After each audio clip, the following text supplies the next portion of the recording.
they didn't really want me listening to it because it was pretty vulgar and stuff. So I would sneak down into our kitchen at night and like pop the CDs in and listen to them.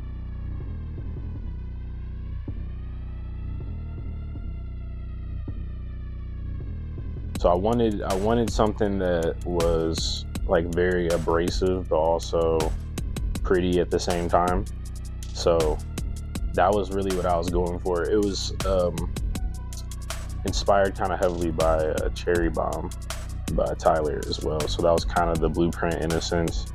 But yeah, I knew there was a sonic theme for sure that I had in mind for a long time. I just was like trying to do it for a while and like, I'm not there yet. I don't think I can pull this off how I want to. And I, keep making other stuff while trying to like perfect that sound on the side.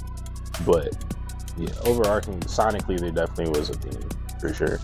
It took me a while to figure out how to make that sound. It's one of those things where the outcome was pretty much like exactly what was in my head. I had a good 12 songs that I made back in 2020 that was originally the album, and I think the only two that lasted from that go at it was Activate and Twisted Tongues. They were cool, but I felt like I could do something better. So it's really just trial and error finding the right song. But aside from that, it came together pretty easily because I made, like I said, a first batch of songs. Only 2 of those made the cut, and then I kind of started working on other things and kind of left it alone. And then I came back to it November 2021 and made 9 out of those 12 songs in like a week. So it kind of like a whole chunk of it came all at once. So it was hard for a while, but then once it clicked, it just all laid itself out. Like it just kind of happened, and then the album had been pretty much done at that point for like a couple years, just sitting on it aside from Cowboy, which I made last year.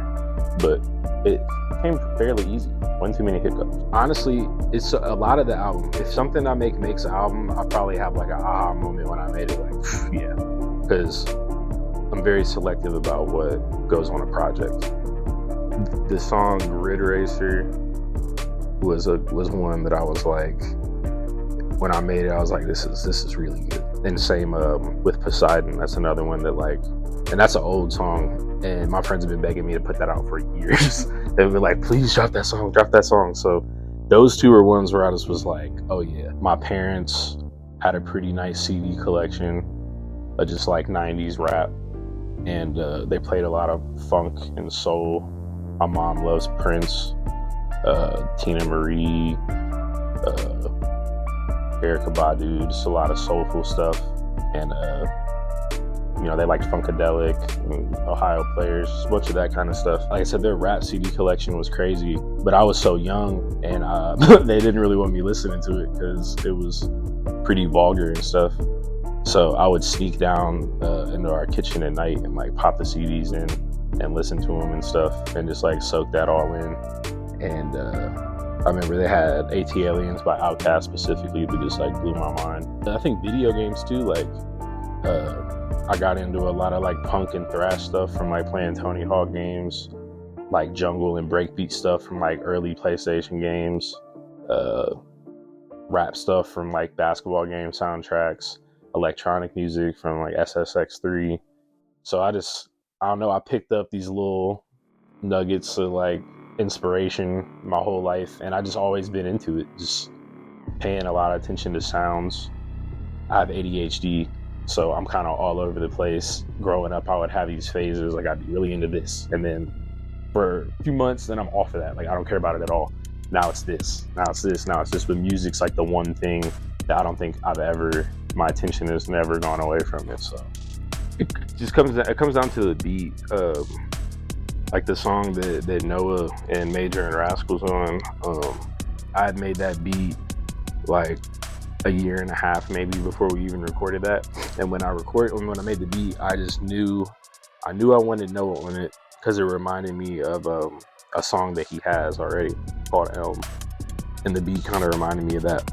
And then I felt like Rascal would be good on it and Major, and I had that in my mind. And I don't think those three have songs together. I know Major and Rascal have some songs together, but none of them had all been in a session.